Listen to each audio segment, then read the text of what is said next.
Hello बच्चों, let's start MTP series 2 सितंबर student exam just आ ही गया है। क्विक रिवीजन कर लेते हैं एमटीपी सीरीज 2 का।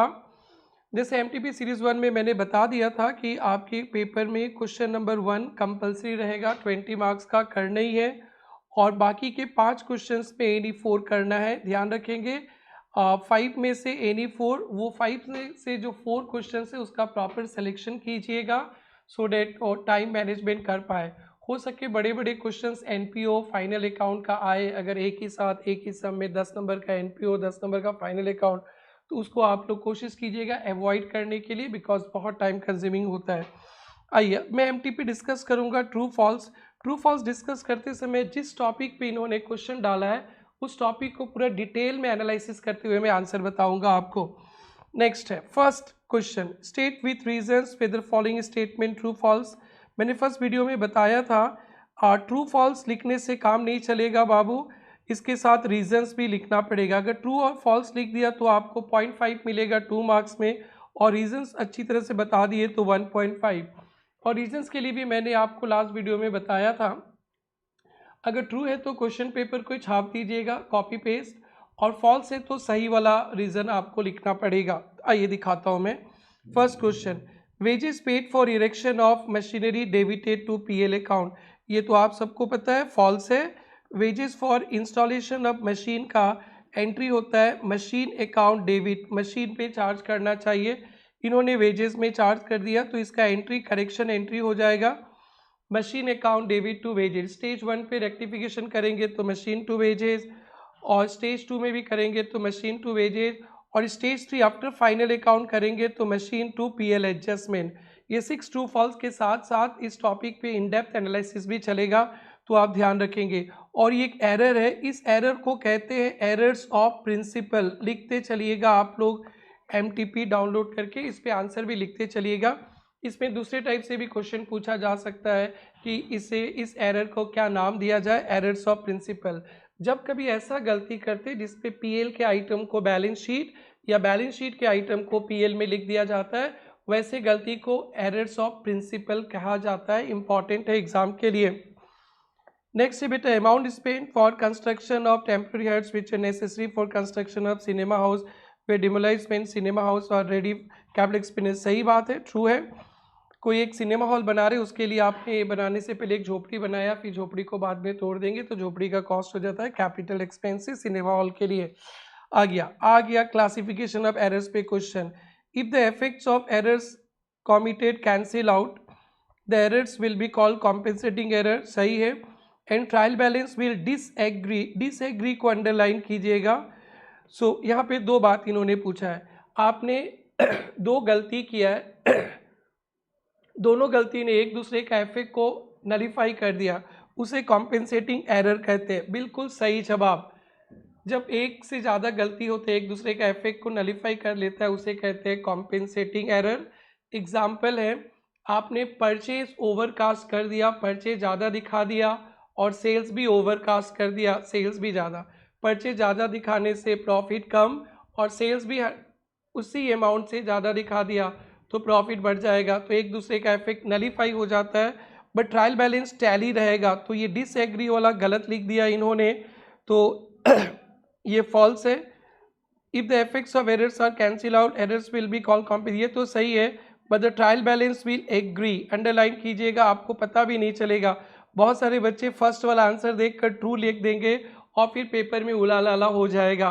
तो आपको ट्रू फॉल्स का क्वेश्चन बहुत अच्छी तरह से पढ़ना है, और इंस्टीट्यूट बड़े चालाकी से ये फर्स्ट क्वेश्चन है, इसी से आपका लेवल ऑफ नॉलेज जज कर लेता है। इसलिए ट्रू फॉल्स करते समय आप बहुत सावधानी बरतेंगे, क्योंकि जो कॉपी चेक करेगा यहीं से उनका व्यू बन जाएगा कि बच्चे के अंदर कैसा स्ट्रेंथ है।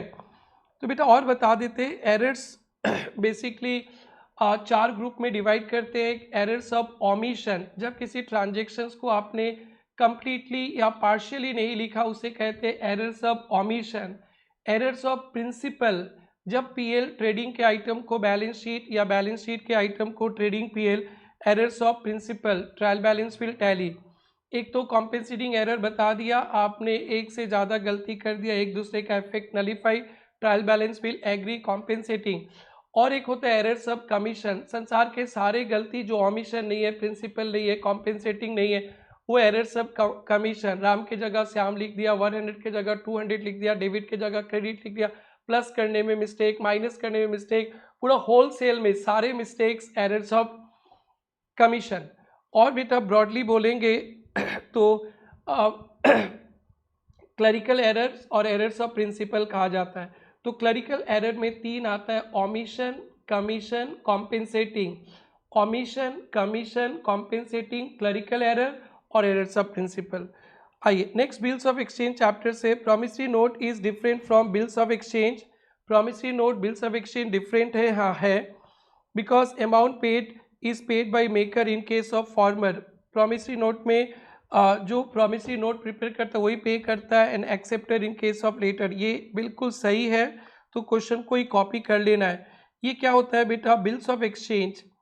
बिल्स ऑफ एक्सचेंज पे क्या होता है बेटा, ए ने क्रेडिट में सेल किया बी को, ए ने क्रेडिट में सेल किया बी को, तो bills of exchange prepared by A, bills of exchange prepared by A, इसको बोलते हैं बिल्स ऑफ एक्सचेंज। और प्रॉमिसरी नोट पे क्या होता है, बी प्रॉमिस करेगा, बी लिख कर देगा ए को कि मैं आपको इतना पे करूंगा, तो ये मेकर है, यही पेयर है तो ये है प्रॉमिसरी नोट। अकाउंटिंग दोनों का एक ही होता है। नेक्स्ट 4 हो गया। The business of partnership must be carried on by all the partners. नहीं बेटा, आप लोग लॉ में भी पढ़े होंगे, ऑल पार्टनर्स भी बिजनेस चला सकते हैं या any one of them acting for all, तो ये फॉल्स है। और debenture interest is payable after payment of preference dividend, गलत, but payment of equity dividend ये गलत है। Debenture interest is payable before payment of dividend on equity preference. Debenture interest के बारे में 2-3 अच्छे बातें कर देते हैं। डिवेंचर इंटरेस्ट हमेशा फिक्स्ड होता है, फिक्स्ड रेट होता है।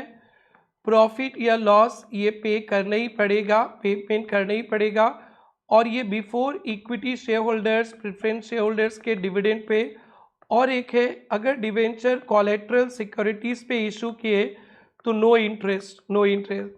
तो डिवेंचर इंटरेस्ट पे ये 4 बातें इन्होंने हिंट दिया और मैंने पूरा एक्सप्लेन कर दिया। Interest is paid eight fix rate irrespective of profit loss, business में प्रॉफिट हो या लॉस, और बिफोर इक्विटी और प्रेफरेंस डिविडेंड देने से पहले। और अगर डिवेंचर एक इशूड होता है कोलेट्रल सिक्योरिटी, वहाँ पे डिवेंचर पे नो इंटरेस्ट, लोन पे इंटरेस्ट देना है। ये था ट्रू फॉल्स। और क्वेश्चन बी बहुत आसान था, cash basis, mercantile basis. Cash basis में only cash receipt, cash payment को ही इनकम एक्सपेंसेस दिखाते हैं। ये प्रोफेशनल एजुकेशनल इंस्टीट्यूशंस एनपीओज में फॉलो होता है। और मर्केंटाइल बेसिस जो आप क्लास 11 से पढ़ते आ रहे हो, जिसमें अमाउंट ड्यू, आउटस्टैंडिंग, प्रीपेड सभी दिखाया जाता है। क्वेश्चन सी तो बहुत लॉलीपॉप क्वेश्चन हिट कर दिया। आप सबको पता है assets is equal to liabilities plus capital, तो एसेट्स दे दिया, लाइबिलिटीज दे दिया, तो एसेट से लाइबिलिटीज माइनस करेंगे capital, liabilities plus capital plus करेंगे एसेट्स, एसेट से कैपिटल माइनस करेंगे लाइबिलिटीज। लास्ट वाला क्वेश्चन ध्यान से देखेंगे, एसेट्स 1,71 लाख, लाइबिलिटीज माइनस में दिया है, नेगेटिव में, तो कैपिटल क्या होगा assets is equal to liabilities plus capital. Assets 1,71 lakh है और लाइबिलिटीज माइनस है 8,40,000 प्लस कैपिटल। अगर लाइबिलिटीज को आप डेबिट साइड इस साइड लाएंगे तो माइनस इधर आने से प्लस हो जाएगा 8,40,000, तो आपका कैपिटल हो जाएगा 1,71 लाख प्लस 8,40,000, 1,79 लाख। तो 1, 2, 3 तो बड़ा आसान दे दिया, and question number D bouncer दे दिया। ध्यान देना। नेक्स्ट क्वेश्चन बेटा, अब चलते हैं क्वेश्चन 2, 3, 4, 5, 2, 3, 4, 5, 6, 5 में से एनी 4 करना है आपको। पहला क्वेश्चन डेप्रिसिएशन का है। Savin and company purchase a machine 1 lakh पे, 1 अप्रैल को 1 लाख पे परचेज किया 21 को। अनदर मशीन कॉस्टिंग 1,50,000 1 अक्टूबर 22 को। 31 मार्च को machine purchase on 1/4/21 was sold. The company provides depreciation 15%, prepare machinery account, machinery disposal, provision for depreciation. तो सबसे पहले डेप्रिसिएशन के सम पे जो इम्पॉर्टेंट ध्यान पे रखने का बात है, मेथड देखिएगा। मेथड देखेंगे आप लोग। मेथड WDV मेथड है, इन्होंने WDV और यहाँ पे इनको पर एनम लिखना चाहिए। मेथड में अगर 15% लिख के रख दिया, पर एनम नहीं लिखा ना, तो फ्लैट रेट मानते, बट इनको पर एनम लिखना चाहिए। तो मेथड WDV SLM दोनों में से कोई मेथड पे ज़्यादा क्वेश्चंस आते ज़रूर देखना। और दूसरा अकाउंटिंग ईयर भी आप देखिएगा। अकाउंटिंग ईयर तो 31 मार्च को कंपनी ने परचेज किया एंड सेल कर दी, कंपनी प्रोवाइड्स डेप्रिसिएशन। तो अकाउंटिंग ईयर कुछ नहीं बताया है, तो हम लोग इसको कर सकते हैं अप्रैल से लेकर मार्च तक। सो 21 पे एक मशीन खरीदा, तो 2 वर्किंग नोट बनेगा, मशीन 1 का, मशीन 2 का वर्किंग नोट जरूर से बनाएंगे। अगर बहुत आसान लगता है तो डायरेक्ट मेन आंसर पे भी डाल सकते हैं आप लोग। तो मशीन का वर्किंग नोट बनाते समय तो फर्स्ट है 1421 पे कॉस्ट है 1 लाख, पहले इसका वर्किंग नोट कंप्लीट करते। फिर 31 मार्च 22 पे लेस डेप्रिसिएशन 15% 15,000, तो सेकेंड ईयर का वैल्यू हो जाएगा 85,000 1422 को। फिर 31 मार्च 23 का डेप्रिसिएशन WDV है 15% ऑफ 85,000 पे 15% 12,750। और फिर 1423 का बुक वैल्यू आ गया 72250। फिर 31 मार्च 24 का डेप्रिसिएशन, और मार्च 24 में ही आपने बेचा है। 72250 का 15% 10,837.5 आया, 8 ले लेंगे। ये बुक वैल्यू 61,412 और सेल्स वैल्यू दिया है कितना में बेचा है मशीन को 50,000 पे। तो ये आपका लॉस हो गया बेटा, लॉस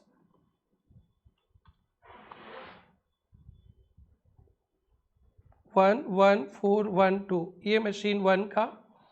और मशीन 2 कब खरीदा है?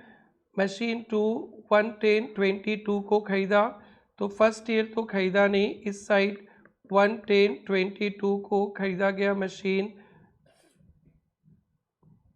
1,50,000 पे। फिर 31 मार्च का डेप्रिसिएशन लगेगा 1,50,000 पे 15%। अक्टूबर, नवंबर, दिसंबर, जनवरी, फरवरी, मार्च 6 मंथ्स का डेप्रिसिएशन 11,250 आप लोग कैलकुलेट कर लेंगे। 1,50,000 पे 15% 11,250 हाफ ईयर का माइनस कर लेंगे 13,8,750। फिर मार्च का डेप्रिसिएशन 15% इस पे लगेगा इंटू 15% 2,0813 और ये WDV आ जाएगा।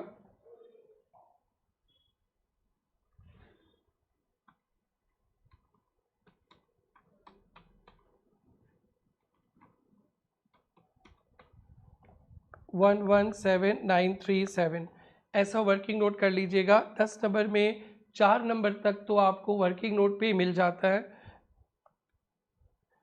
आप लोग एक ही चार्ट में 2 वर्किंग नोट बना सकते हैं, अलग अलग भी कर सकते हैं।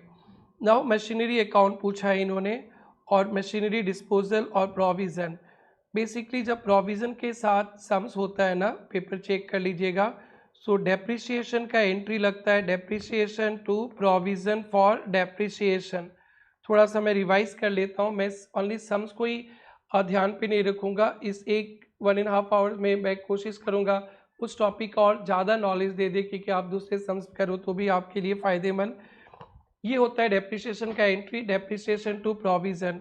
और बेटा जब आप सेल करोगे ना तो 3 एंट्री होता है। सबसे पहले कॉस्ट, जिसको बेचा है उस एसेट्स को डिस्पोजल अकाउंट में भेज देंगे, तो machine disposal to machine account.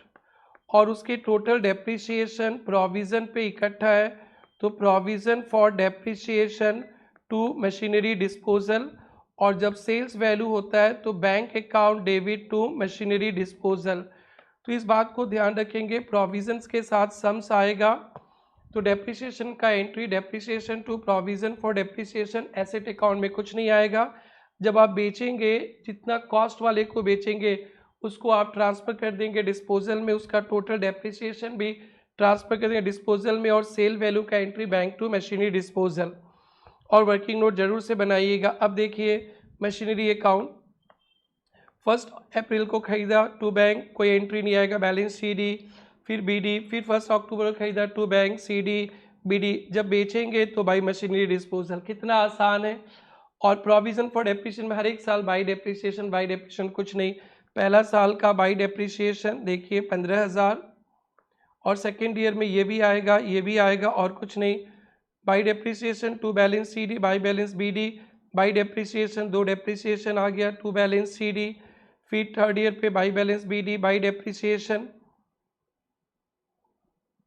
ये 10838 20813 दोनों आ जाएगा। बाई डेप्रिसिएशन यहाँ दिखाकर टू मशीनरी डिस्पोजल पे अपने यहाँ पे जिस मशीन को बेचा उसका डेप्रिसिएशन दिखा देंगे। तो यहाँ पे मशीनरी डिस्पोजल नहीं डालकर उनको बाई डेप्रिसिएशन ही डाल देना चाहिए दोनों। और टू मशीनरी डिस्पोजल पे इनको क्या लिखना चाहिए, टू मशीनरी डिस्पोजल पे जिस मशीन को बेचा है उसका डेप्रिसिएशन, जिस मशीन को बेचा है इसका डेप्रिसिएशन पहला साल का 15,000, दूसरा साल का 12,750, तीसरा साल का 10838 दोनों आंसर राइट है, इनका भी राइट है। तो 38588 लिखना चाहिए यहाँ पे, 388,588 लिखा है इन्होंने, 388,588। Very good. मशीन डिस्पोजल, और मशीन डिस्पोजल में मशीनरी अकाउंट पे बाई डिस्पोजल लिखे तो यहाँ पे टू मशीनरी अकाउंट, प्रोविज़न में टू डिस्पोजल लिखे तो by provision, by bank, by PL, खत्म। और 10 मार्क्स जरूर से पढ़ के जाइएगा। और इसके वर्किंग नोट इन्होंने अच्छी तरह से नहीं किया है, इसके साथ BRS है। तो क्वेश्चन नंबर 2 आप लोग को जरूर से करना है, बहुत जल्दी हो जाता है और हाई स्कोरिंग है। 30 जून 24 को cash book of Suman, miss Suman, bank column of account number 1, okay, PRS of account number 1 so the bank overdraft. तो कैश बुक बैंक ओवरड्राफ्ट, और ABCDE प्रिपेयर BRS। जब भी आप BRS का क्वेश्चन सोल्व करोगे तो हमेशा लास्ट लाइन पढ़ लीजिएगा। 2 टाइप के BRS होता है, एक विदाउट एडजस्टेड कैश बुक और एक with adjusted cash book.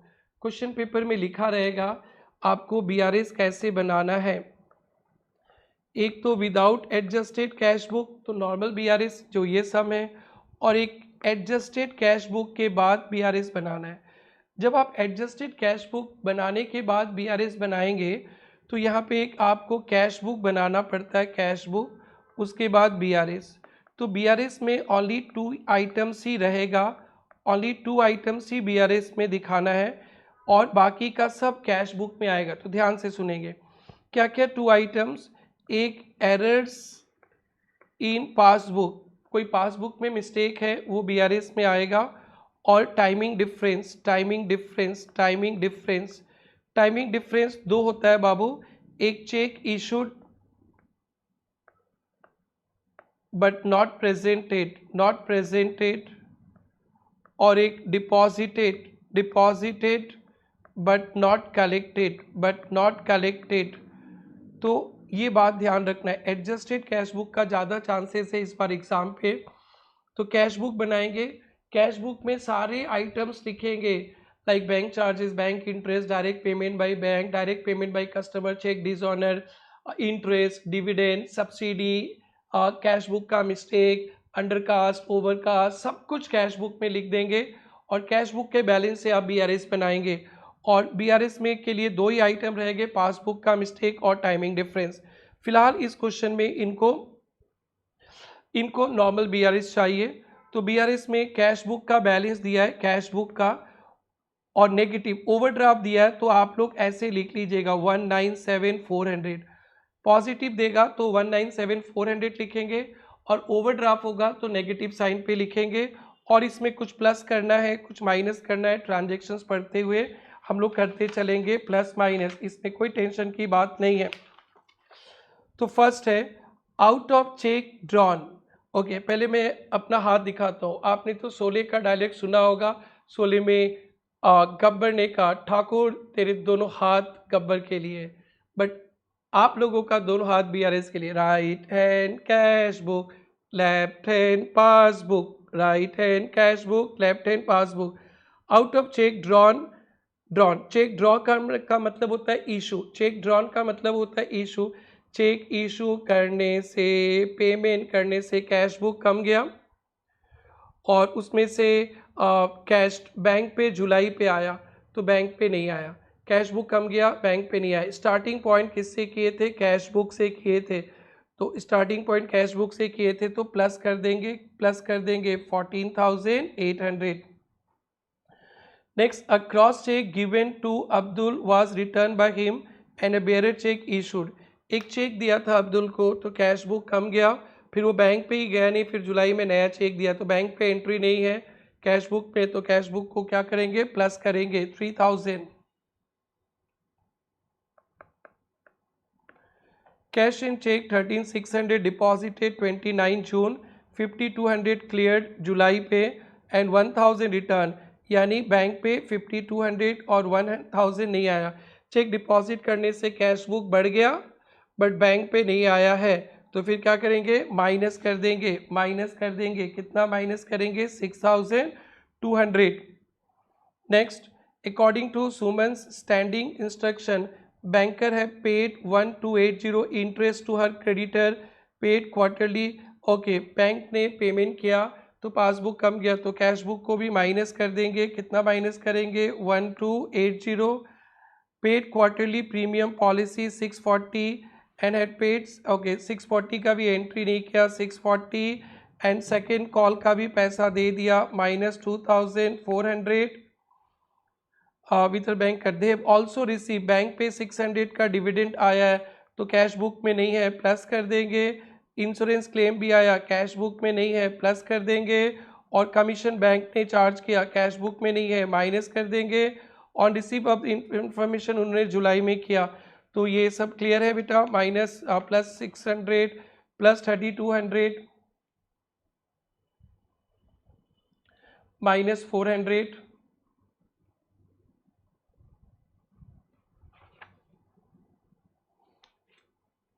Next last, banker seems to have given wrong credit, bank ने गलती से क्रेडिट कर दिया, तो ये भी बात ध्यान रखेंगे। पासबुक में क्रेडिट करने से बैलेंस बढ़ता है, डेबिट करने से बैलेंस कमता है। पेड बायर इन अकाउंट 2, उन्होंने मैम ने अकाउंट 2 में डाला था, अकाउंट 1 पे बैंक ने डाल दिया, तो ये बैंक 1 का ही कर रहे हैं, तो पासबुक में 1 में बढ़ गया तो कैश बुक में भी बढ़ाना पड़ेगा 2,000। और wrong debit in respect of check issued against 2 से चेक इशू किया था, इससे डेबिट कर दिया तो एक बार इसको भी माइनस कर देंगे। और ये देखिए आपके BRS 14,800 प्लस करना था आपको, 3,000 प्लस करना था, प्लस 600 3,200 2,000 600 3,200 और ये 3,800 400 माइनस, फिर 2,000 और प्लस और माइनस करना था ये सब। So that's it. तो बहुत आसान क्वेश्चन था, आपको क्वेश्चन 2 ट्राई करना चाहिए। अब चलते हैं हम लोग क्वेश्चन 3 पे। क्वेश्चन 3 बहुत हिट लिस्ट क्वेश्चन है, ये इंस्टीट्यूट का फेवरेट क्वेश्चन है, बहुत बार CA फाउंडेशन पे भी आया, इंटर में भी आया, जरूर से देखना। The receipts and payment account of gold smith club 31 March, receipts and payments account to balance BD annual income. Annual income जो फिगर होता है बेटा, एक साल का आई का फिगर होता है। 8 outstanding of last year receive this year, last year का आउटस्टैंडिंग था, इस साल मिला है, तो ये ओपनिंग एसेट भी रहेगा बेटा, ओपनिंग एसेट। और फिर लेस प्रीपेड लास्ट ईयर मिला था एडवांस में, तो ओपनिंग एडवांस ये आपके लिए लाइबिलिटीज़ है। Other fee donation for building और एक्सपेंसेस 1,26,000 है, उसमें से स्पोर्ट्स मटेरियल भी है तो आप ब्रेकअप कर देंगे। स्पोर्ट्स के लिए, स्पोर्ट्स मटेरियल के लिए 54,000 माइनस 1,26,000 तो 72,000। Loss on sale of furniture, ये गलत है, लॉस पेमेंट्स में तो नहीं आता है, loss on sale of furniture नहीं आता, यहाँ पे सेल ऑफ फर्नीचर आएगा रिसिप्ट में। सो आपने 9,000 का फर्नीचर 3,600 लॉस में बेचा है, 9,000 का फर्नीचर 3,600, तो सेल करके रिसिप्ट होगा 5,400 और ये तो पीएल में आई में आना चाहिए। आई पे ये क्लास में डिस्कस किया हुआ हिट लिस्ट बनाया हुआ सम है तो आपको रिकॉल हो जाएगा। ये बैलेंस गलत है। फिर इन्होंने डोनेशन वगैरह दिया है। Gold Smith had opening balance, furniture opening adjustment में रहेगा, दो जगह आएगा, ओपनिंग बैलेंस शीट में भी डालेंगे और फिर क्लोजिंग पे भी। इन्वेस्टमेंट ओपनिंग बैलेंस शीट में भी, क्लोजिंग पे। इसमें इंटरेस्ट आउटस्टैंडिंग भी इनकम दिखाना पड़ेगा, ऊपर तो मिला नहीं। 5,40,000 पे 5% 27,000 इनकम भी दिखाना पड़ेगा और एसेट भी दिखाना पड़ेगा। Balance sports material closing opening sports material है, balance closing outstanding subscription, closing advance stock of sports material. Do you agree with receives payment? नहीं, बिल्कुल नहीं, गलत है। टू बैलेंस बीडी सही है और इसके लिए मैं लेज़र बना के अभी आपको दिखाऊंगा। टू अदर फी सही है, to donation, to sale of furniture ठीक अभी हम लोगों ने कर दिया। बाई एक्सपेंसेस बाई स्पोर्ट्स, अभी मैं एक सब्सक्रिप्शन का अकाउंट बना लूँगा, सब्सक्रिप्शन का अकाउंट, और यहाँ से रिसीप्ट कैलकुलेट करूँगा। सब्सक्रिप्शन का अकाउंट में सबसे पहले आई का फिगर दिया है, आई का, तो बेटा आई का फिगर तो आई में लिखते बाई सब्सक्रिप्शन, तो सब्सक्रिप्शन में लिखेंगे टू आई। कितना आई, कितना आई, कितना आई, क्वेश्चन पेपर से कितना आई, आई 91,800 आई। ओके 91,800। आप प्लस माइनस भी कर सकते हो, मैं लेज़र बना के सिखाता हूँ क्या कि आगे तकलीफ नहीं है। ओपनिंग आउटस्टैंडिंग, ओपनिंग एसेट है, टू ओपनिंग आउटस्टैंडिंग यहाँ पे लिख लेते हैं बेटा, to opening outstanding, to opening outstanding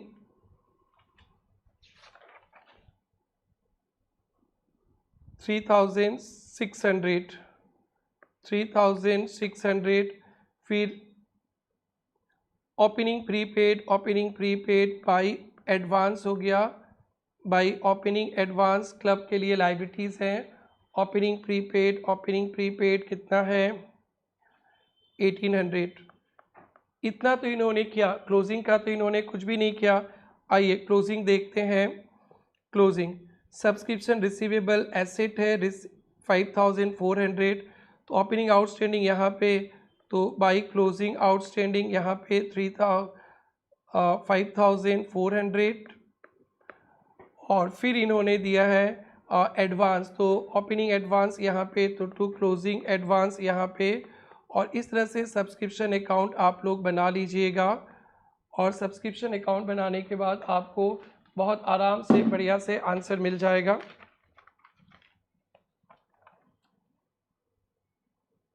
इस लेज़र को बंद करेंगे, तो debit side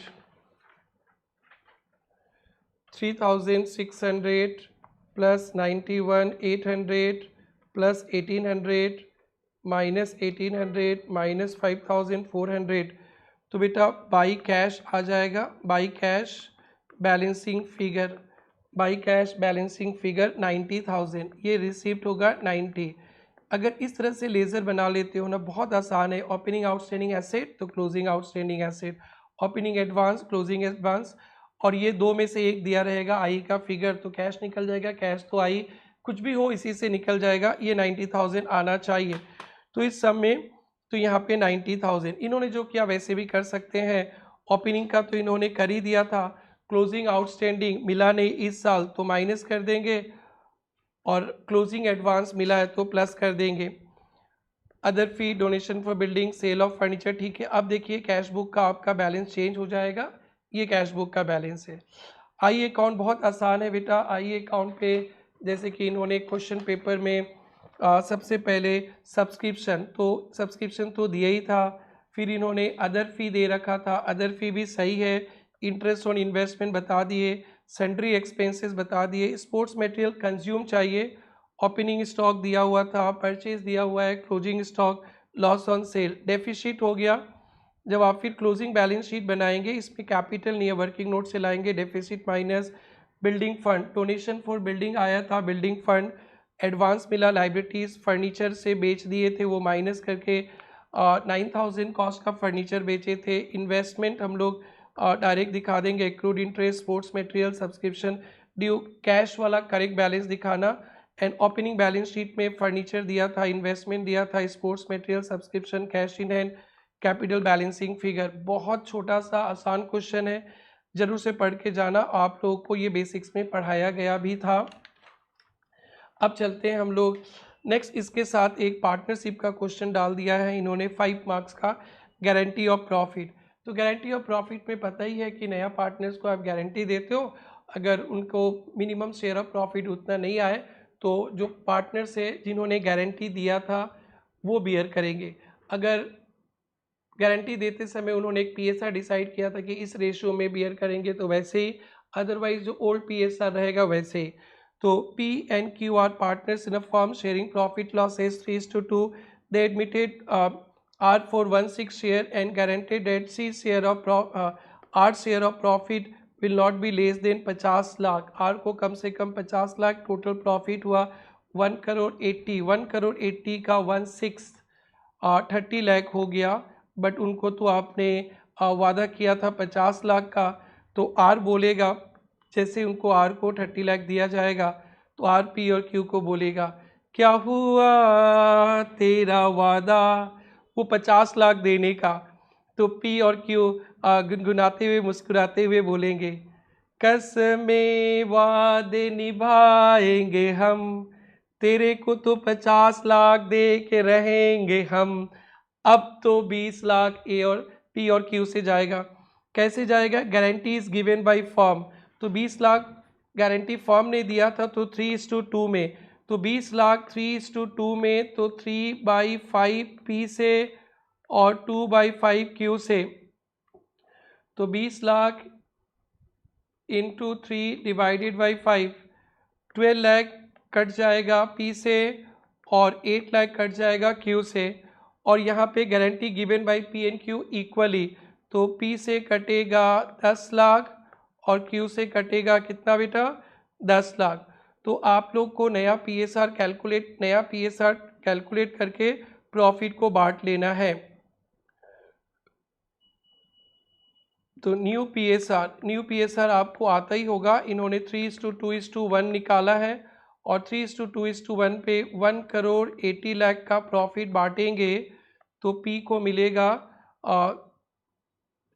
90 lakh 3/6,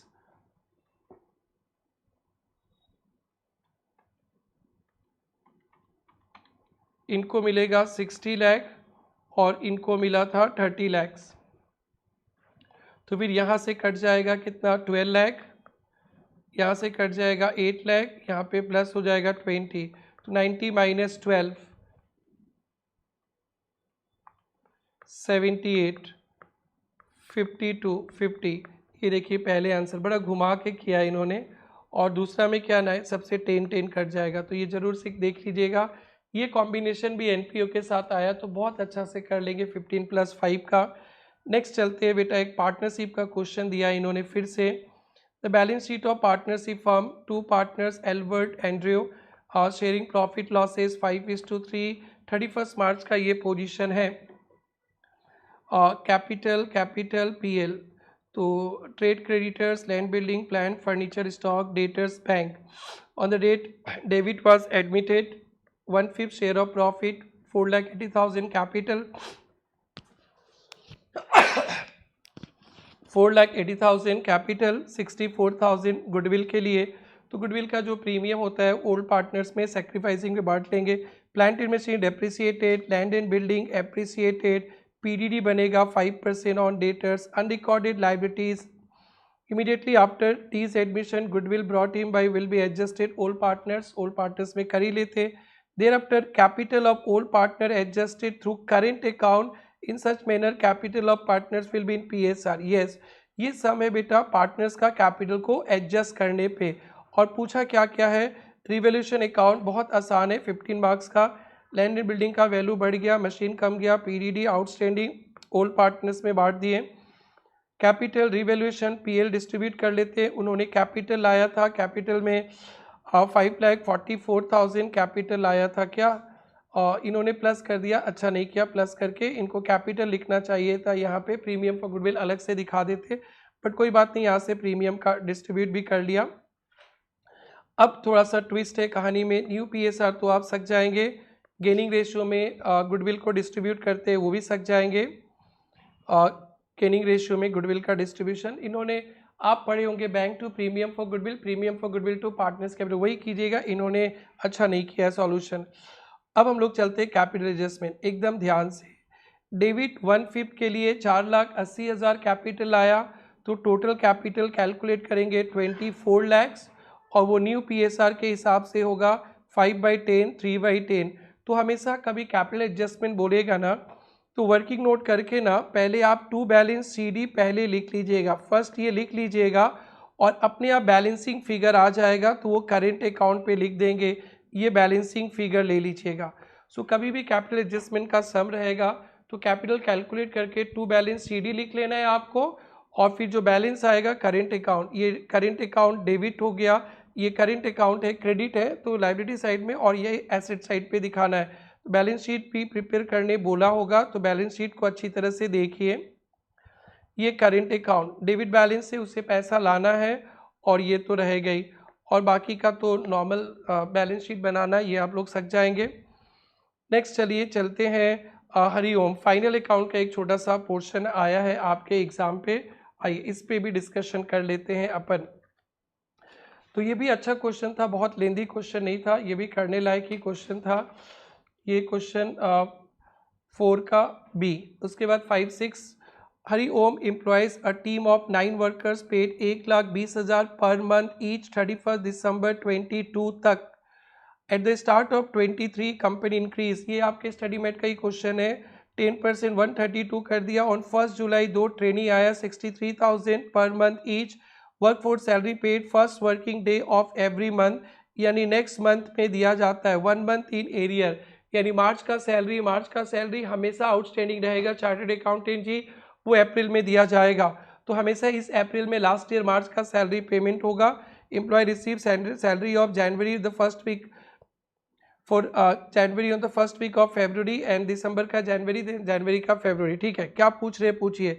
amount of salary which should be charge to PL, PL में सैलरी कितना दिखाएंगे, पीएल में 1 साल का सैलरी दिखाते तो आपके 9 स्टाफ हैं, एक स्टाफ का पहले सैलरी देखिए, एक स्टाफ का सैलरी 1,32,000, 9 स्टाफ है 12, और 2 ट्रेनिंग भी लेके रखे हो, ट्रेनी 63,000 ट्रेनी है, सैलरी 2 ट्रेनी आपने हायर किया है, इनको आप कब से दोगे, जुलाई से दिसंबर का, पेमेंट नहीं करने से भी पीएल में दिखाना है, जुलाई अगस्त सितंबर अक्टूबर नवंबर दिसंबर इंटू 6, तो 1,32,000 into 9 into 12, 63,000 into 2 into 6, this is your 1,32,000 9 into 12, 63,000 into 2 into 6, this is your PL का फिगर। ओके, नेक्स्ट है बेटा एक्चुअली पेड मतलब हम लोग पेड करेंगे पहले लास्ट ईयर दिसंबर 22 का पेमेंट करेंगे लास्ट ईयर का, और करेंट ईयर का बेटा जनवरी से लेकर नवंबर तक का ही पेमेंट करेंगे, क्योंकि दिसंबर वाला पेमेंट नेक्स्ट ईयर। तो लास्ट ईयर दिसंबर में आपके स्टाफ का सैलरी था 1,20,000, 9 स्टाफ थे 1 महीने का, और इस बार 1,32,000, 9 स्टाफ 11 मंथ्स का ही पेमेंट करोगे, 1 महीने का आउटस्टैंडिंग रहेगा, जो नेक्स्ट क्वेश्चन का आंसर रहेगा। तो यहीं पे कर लेते, आउटस्टैंडिंग रहेगा दिसंबर मंथ का 1,32,000 इंटू 9 इंटू 1, और 2 ट्रेनी का भी था, तो ट्रेनी का जुलाई से लेकर नवंबर तक का ही पेमेंट करेंगे, जुलाई टू नवंबर, 6 मंथ्स का था, 5 मंथ्स का ही पेमेंट करेंगे। 63 इंटू 2 इंटू 5, तो ये पेमेंट होगा 1,20,000 into 9 into 1, 132 into 9 into 11, 63,002 into 5, और एक ट्रेनिंग और एक मंथ का आउटस्टैंडिंग रहेगा 63,000 इंटू 2 इंटू 1। तो ये देखिए 9 इंटू 1,32,000 इंटू 11 ये इस साल का और लास्ट ईयर का और ट्रेनिंग का, और फिर आउटस्टैंडिंग ये रहेगा। तो बड़ा आसान क्वेश्चन था, ये भी बहुत अच्छा था। होप सो ऐसे ही पेपर सेट करें। अब चलते हैं क्वेश्चन नंबर 5 में। 5 एक सिंगल एंट्री का सम है। अभी तक का क्वेश्चन को ध्यान में रखते हुए ऐसे लगता है कि आपको 2, 3, 4 करना चाहिए। 5 तो मैं पढ़ ही नहीं रहा हूँ, फिर भी बोलता हूँ कि 5 छोड़ देना चाहिए, लेकिन हमने सब डिस्कस करना है जस्ट बिकॉज कि आपको टाइम मैनेजमेंट भी करना है 3 आवर्स में।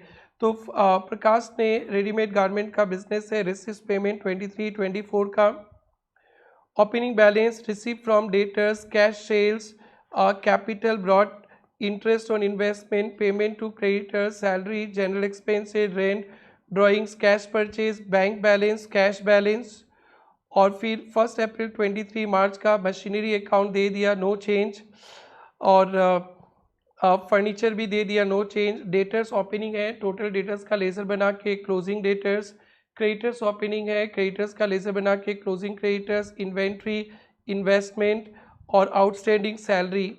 20% of total sales, 20% of total purchase are in cash. यही ट्विस्ट होता है, यही दे दिया इन्होंने। कैश सेल्स दे रखा है, कैश सेल्स दे रखा है कितना बेटा? Cash sales 1,70,800। Cash sales is equal to 20% of total sale. तो यहाँ से टोटल सेल क्रेडिट सेल्स निकल जाएगा, दो ही ट्विस्ट था। कैश सेल्स दिया 170,800 डिवाइडेड बाई 20 करेंगे तो आपका टोटल सेल्स निकल जाएगा, और टोटल सेल्स निकल जाएगा तो कैश सेल्स क्रेडिट सेल्स सब निकल जाएगा। 170,800 डिवाइडेड बाई 0.2, 8,54,000।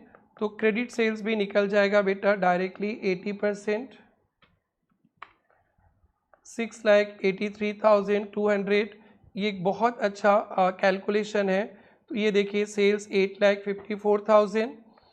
फिर आपको कैश बुक अगर बनाना पड़ेगा तो कैश बुक में डालेंगे, बनाना नहीं है, डेटर्स है तो डेटर्स में क्रेडिट सेल्स भी आ गया 683,200। सिमिलरली इन्होंने कैश बुक तो बनाना ही, रिसिप्ट पेमेंट, तो ये भी एक अच्छा ही क्वेश्चन दिया है।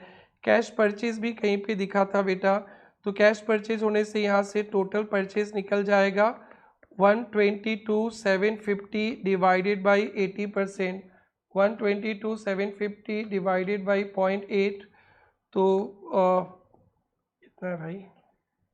20%, तो 153,438।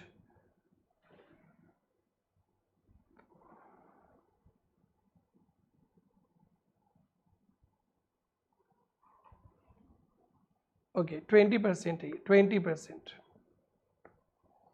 सो 20% से डिवाइड करने से बेटा कितना आ रहा है? 20%, 122,750 डिवाइड बाई 0.2, 613,750, 613,750 परचेज निकल जाएगा। इसका 0.8 कर दीजिएगा, क्रेडिट परचेज क्रेडिटर्स के लेज़र पे आ गया, तो क्रेडिट परचेज 4,91,000।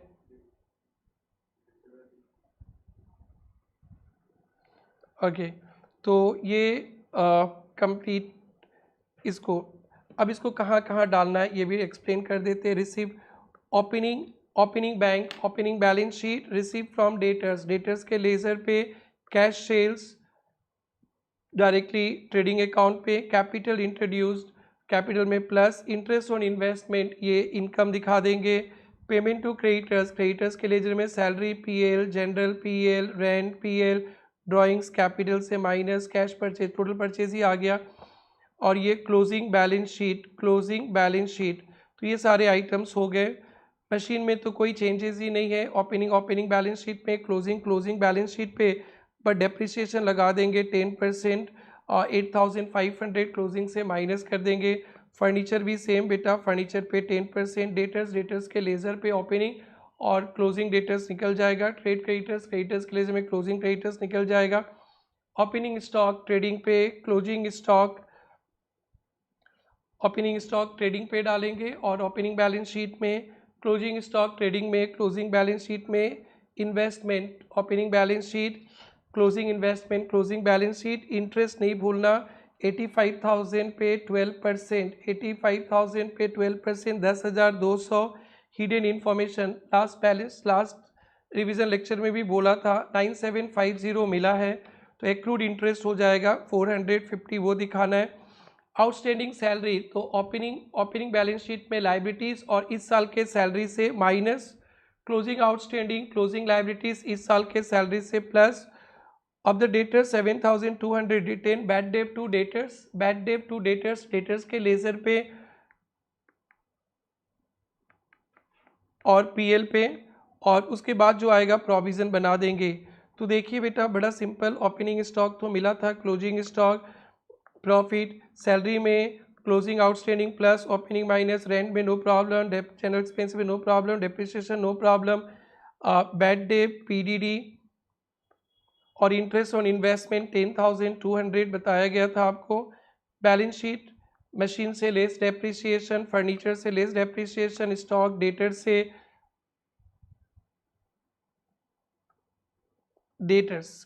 डेटर्स जो अपने डेटर्स के लेजर से मिल जाएगा, debtors less PDD, bad debt debtors के लेजर में माइनस होगा, देख लेंगे। इंटरेस्ट एक्रूड इंटरेस्ट इन्वेस्टमेंट 85,000 था plus interest accrued 450, cash at bank cash in hand तो दिया हुआ था, सन्ड्री क्रेडिटर्स हम लोग कैलकुलेट कर लेंगे, आउटस्टैंडिंग दिया हुआ था, फ्रेश कैपिटल दिया हुआ था, ड्राइंग्स दिया हुआ था, net profit, balance sheet opening भी बनाना पड़ेगा ओपनिंग कैपिटल के लिए, तो सारा फिगर्स दिया हुआ था बेटा, कोई ट्विस्ट नहीं है। टोटल डेटर्स का ओपनिंग दिया हुआ था, क्रेडिट सेल्स हिडन था कैलकुलेट कर लिए, कैश दिया था, बैड डेट दिया था, क्लोजिंग क्रेडिटर्स भी सिंपल ही था। तो बेटा ये क्वेश्चन भी बड़ा मस्त था, इंस्टीट्यूट बहुत मेहरबान होगा अगर ऐसा क्वेश्चन सेट करेगा। और इसके साथ इन्होंने एक कंपनी के सेट कर दिए क्वेश्चन, स्टडी मेट से डाला है। आई होप ये स्टडी मेट बोनस शेयर्स का सम है, सब कोई कर लिया होगा, तो मेरे को ऐसे याद ही है पार्टली पेड शेयर्स है तो पार्टली पेड को या तो बोनस देके या कॉल करके फुल्ली पेड बनाएंगे। और कैपिटल रिजर्व है profit on fix assets realise, capital reserve realise in cash use कर सकते हैं, सीआरआर फुल्ली पेड के लिए यूज़ कर सकते हैं, एसपी यूज़ कर सकते हैं, जनरल रिजर्व पीएल होलसेल में है। और 2 अप्रैल को कंपनी ने फाइनल कॉल किया, फाइनल कॉल का पैसा मिला, तो final call to capital bank to final call rupees in lakhs में लिखिएगा आप लोग। और फिर कंपनी ने बोनस इशू किया 2 shares for every 5 shares held. Bonus shares का एक quick revision, just bonus share right shares 20 minutes का हमने यूट्यूब पे डाल दिया है, आप लोग जरूर से देखना। और रिडम्पशन ऑफ प्रेफरेंस शेयर्स का भी क्विक रिवीजन एमटीपी आरटीपी के साथ डाला है, वो भी देखना। रेक्टिफिकेशन का पूरा स्टडी मेट सोल्व करके डाला है, वो भी देखना। बीआरएस का भी पूरा RTP MTP plus study mate solve किया, ये भी देखना। ये 4 चैप्टर से क्या पता 4 ही क्वेश्चंस आ जाए, ये 4 ही चैप्टर 30-40 मार्क्स का दे दे, आप लोग जरूर से देखना। तो इसको मैंने बहुत अच्छी तरह से बोनस शेयर्स का एक यूट्यूब पे लेक्चर डाला है, वहाँ पे देखा, आपको जरूर से देखना है, छोड़ना नहीं है। अब क्वेश्चन नंबर 6 पे आ गए, give necessary entries for forfeiture reissue. बेटा शेयर्स का सम्स आएगा तो आप लोग देख लेना, फॉरफीचर रीइशू किसका क्वेश्चन पूछा है, कभी पूरा क्वेश्चन पूछा था, कभी फॉरफीचर रीइशू। एमटीपी 1 पे या आरटीपी पे एक अच्छा क्वेश्चन उन्होंने डाला है, एमटीपी 1 पे ही था, प्रोरेटा अलॉटमेंट का, वो जरूर से प्रैक्टिस कीजिएगा। आइए, gamma limited forfeited 9,000 shares of 10 each called up by called up 10 each fully called up, non payment of allotment नहीं दिया एंड कॉल नहीं दिया, ई पेड एप्लीकेशन 3 एंड उसे रीइशू कर दिया केतन को 8 पे। बहुत बड़ा simple, equity share capital to equity share allotment भी लिख सकते हो, इनके जगह कॉल सीन एरियर भी लिख सकते हो, 9,000 इंटू 7 और फिर फॉरफीचर अकाउंट पे डाल दिया। और फिर 10 रुपया का शेयर्स है, आपने 8 पे बेचा है तो 2 रुपया डिस्काउंट दे दिया, तो आपने फॉरफिट किया था 27 और डिस्काउंट दे दिया 18, तो आपका प्रॉफिट हो गया 9,000। बड़ा आसान क्वेश्चन सेट किया था इन्होंने। Y a holder 10,000 preference share on which 70 has been called up, या ऐसा क्वेश्चन ऑलवेज टेक्निकल होता है। 100 रुपये का शेयर से 70 कॉल्ड अप है, तो शेयर्स फाइनल कॉल के पहले ही फॉरफिट हो गया, तो शेयर कैपिटल में 70 ही दिखाएंगे। कुड नॉट पे allotment and first call each, ध्यान रखना अलॉटमेंट फर्स्ट कॉल ईच 40 नहीं दिया तो 30 दिया, और उसमें से 8000 शेयर्स ही बेचे, 70 वैल्यू दिखा के 60। तो सबसे पहले फॉर फीचर का entry equity share capital into 70 to arrear और टू फॉर फीचर, तो 40 एरियर है तो फॉर फीचर हो गया बेटा 10,000 इंटू 10,000 इंटू 30, और फिर 8000 शेयर 70 पेडअप दिखाकर 60 लिए तो डिस्काउंट दे दिए 10, तो आपने फॉरफिट किया था 30, डिस्काउंट दे दिया 10, एक शेयर पे 20 रुपया प्रॉफिट और 8000 शेयर्स बेचे हैं, तो share forfeiture to capital reserve 1,60,000। ये कैलकुलेशन है, बड़ा आसान क्वेश्चन है। और रिडम्पशन ऑफ प्रेफरेंस शेयर्स का भी दिया है बेटा, आप लोग रिडम्पशन ऑफ प्रेफरेंस शेयर्स का एक रिवीजन वीडियो डाले हैं, वहाँ पे मैंने पूरा redemption of preference share details में पढ़ाया, क्योंकि ये नया चैप्टर है तो bonus shares, redemption of preference shares बहुत डिटेल में पढ़ाया, आप वहाँ से देख लेना रिवीजन लेक्चर पे। और देखने के बाद जरूर से अपना कमेंट सेक्शन में जाके कुछ लिखिएगा, आपको अच्छा लगा, बुरा लगा तो what improvement can I do. अब हमेशा यूट्यूब पे लेक्चर आते रहेगा, रिविजनल लेक्चर्स, और आप लोग के लिए बहुत हेल्पफुल होगा, तो आपका एडवाइस बहुत ज़रूरी है, सो डैट हम लोग को कुछ इम्प्रूवमेंट लगे तो करें, और सब कुछ ठीक है तो एक मोटिवेटिंग फैक्टर भी हमारे लिए, हम आपके लिए काम कर रहे हैं, आपको फर्स्ट फ़ायदा मिलना चाहिए, तो ये ज़रूर से आप देख लीजिएगा, वहाँ पे मैंने डिटेल में पढ़ा दिया है। अब एक थ्योरी आ गया था एडजस्टेड सेलिंग प्राइस मेथड, तो adjusted selling price method inventory valuation का है, ये बेसिकली लगता है रिटेल बिजनेस पे, बहुत सारे आइटम्स रहते हैं तो रिटेल में बिजनेस पे लगता है, तो यहाँ पे हम लोग क्या करते हैं सेलिंग प्राइस से ग्रॉस मार्जिन माइनस करके स्टॉक दिखा देते कॉस्ट पे। Principal methods of ascertainment of cost of inventory वही है बेटा, FIFO method, weighted method, FIFO method, weighted method, specific identification method, ये सब मेन मेथड्स हैं,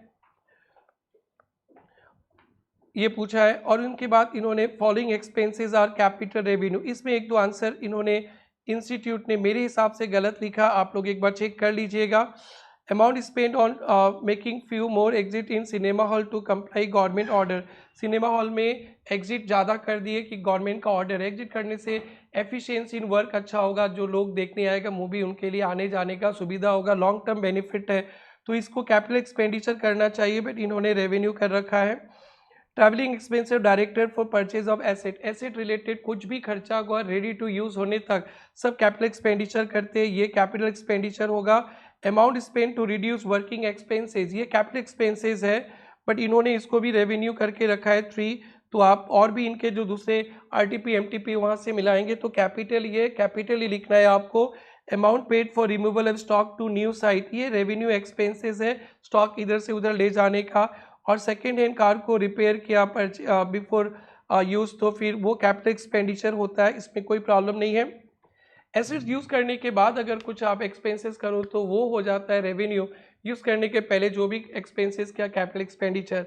सो डैट चीज़ बेटा आरटीपी एमटीपी 2 भी हो गया, एमटीपी 1 भी हो गया, बहुत सारे क्वेश्चंस कॉमन मिलेगा, नया सिलेबस के क्वेश्चंस है, बस आप लोग बोनस शेयर और रिडम्पशन ऑफ प्रेफरेंस शेयर जरूर से आप लोग एक्स्ट्रा लेक्चर से देख लीजिएगा, प्रेरणा ट्यूटोरियल्स के यूट्यूब चैनल पे अवेलेबल है, और जरूर से आप लोग कमेंट सेक्शन पे जाके लिखेगा। And all the very best, आप सब लोग अच्छा से एग्जाम लिखे, पास करें। और एक आ रहा है मेरा रिविजनल सेशन, आरटीपी भी मैं प्रैक्टिस कर लूँगा, और एक आ रहा है कि 7 आरटीपी एमटीपी क्वेश्चंस पे उन्होंने जितना भी ट्रू फॉल्स दिया है सारा ट्रू फॉल्स एक साथ आपको कल मिलने वाला है, इंतज़ार कीजिएगा और ज़रूर से देखिएगा, बहुत सारे आपके ट्रू फॉल्स के क्वेश्चंस कॉमन मिलेंगे। Thank you, bye bye, take care everybody.